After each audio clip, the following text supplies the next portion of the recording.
Hey everyone, I am Artosis, and with me we do have the one, the only, the Kraken in his leather bracket. It is IdrA from the team Evil Geniuses, and we're going to go ahead and talk about a lot of stuff.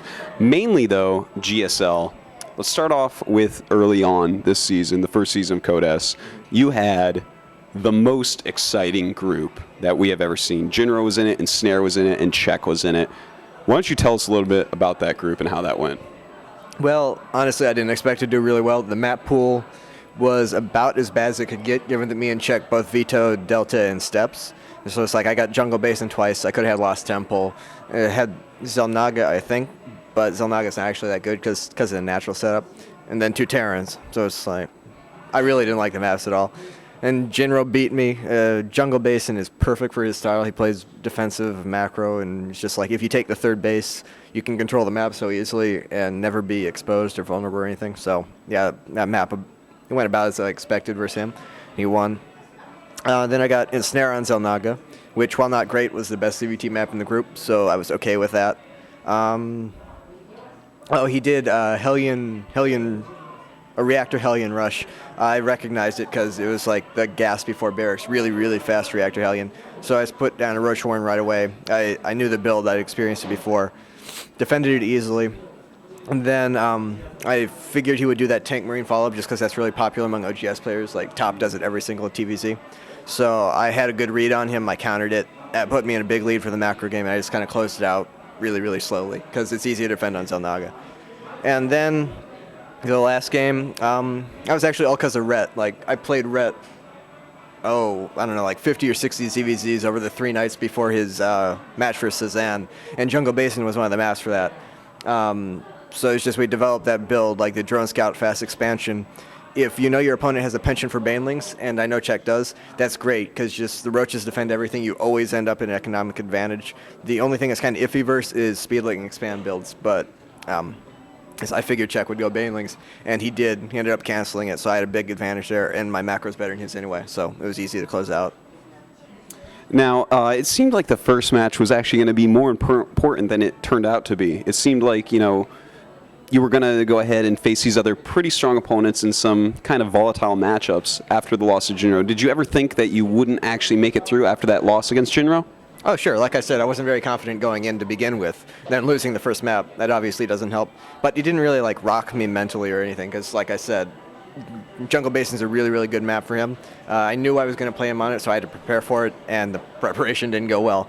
So I knew there was a really good chance I could lose that. So, yeah, obviously it's not good, but it wasn't unexpected, so it didn't mess me up. Now, your second group, this group was actually pretty amazing, a totally stacked group. The BlizzCon World Champion Genius. We had Nada in it. Obviously, it's Nada, a Bonjour, one of the best Terrans in the world in StarCraft 2 easily.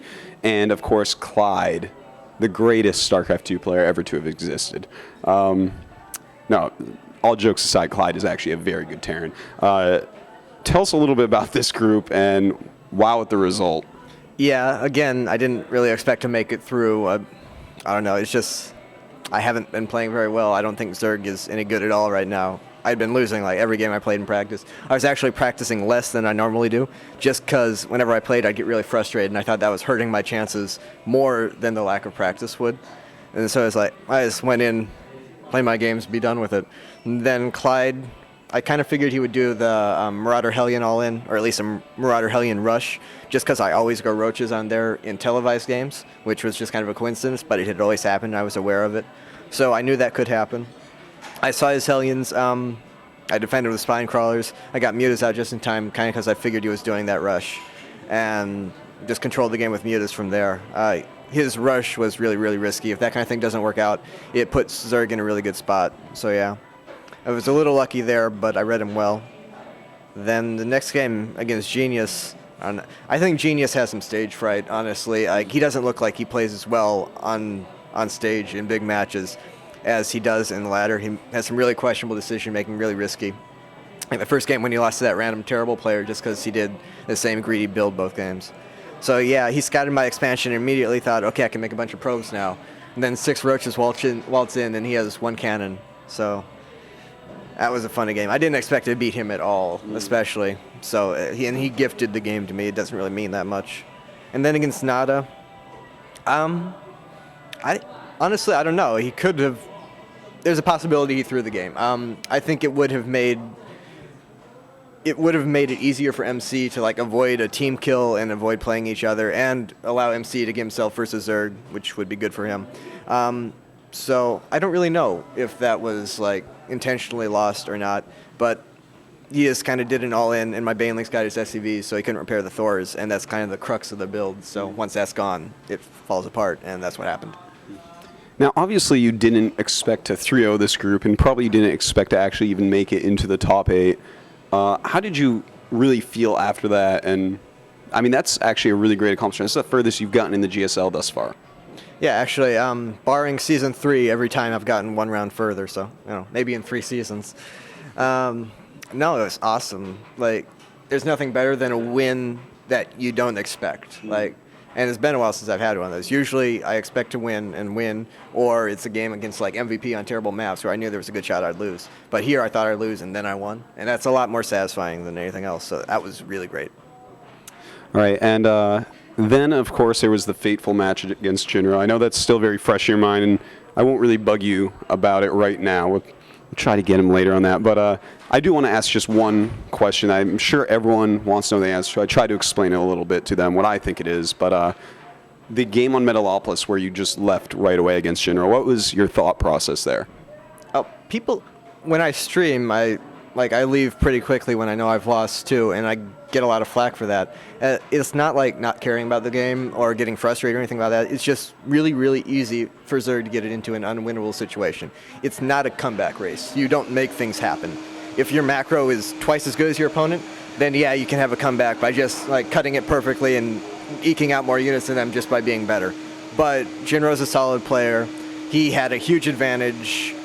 I wasn't going to come back from that. And in that situation specifically, people don't realize how big it actually is. Like, you have to go up to either Roaches or Banelings in order to break out, and then you're sitting there on one base with hatch tech without a lot of drones, and Roaches and Banelings are both really, really easy to nullify defensively.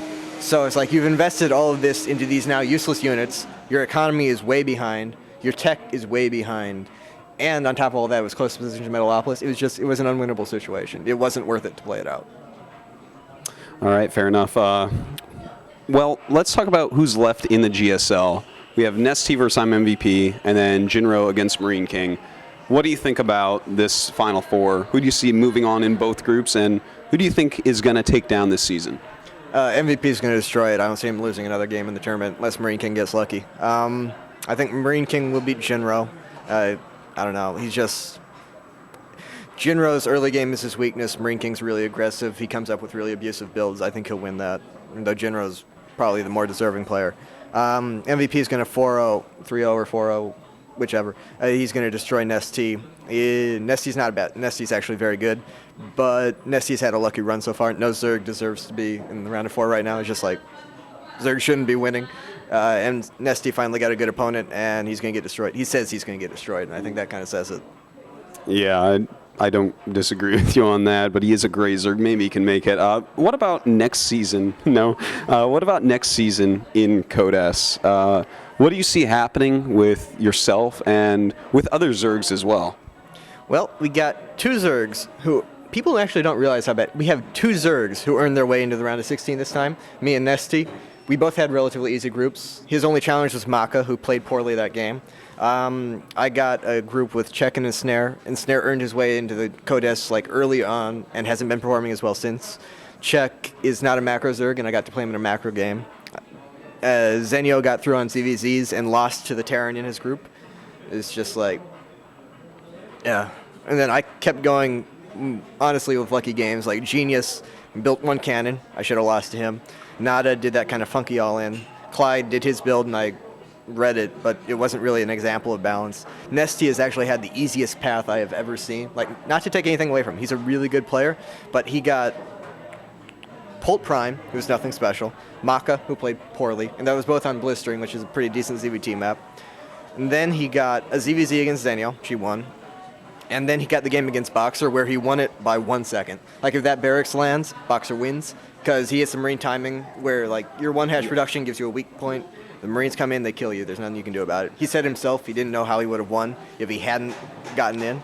And then he got Choya, who didn't deserve to be Codes in the first place, and he 3-0'd him.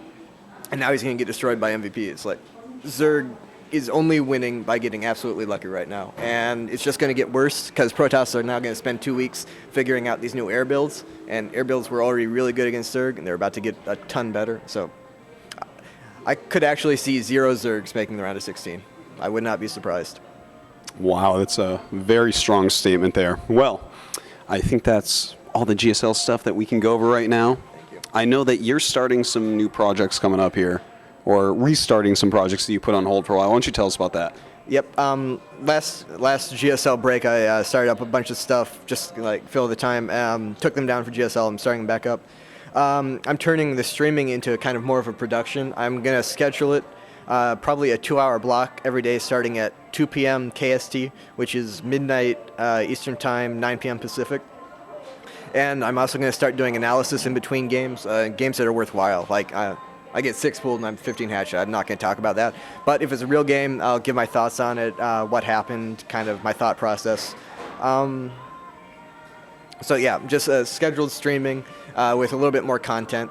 And I know that time is really bad for Europeans, so I'm also going to start recording the VODs and putting them up. I'll try and make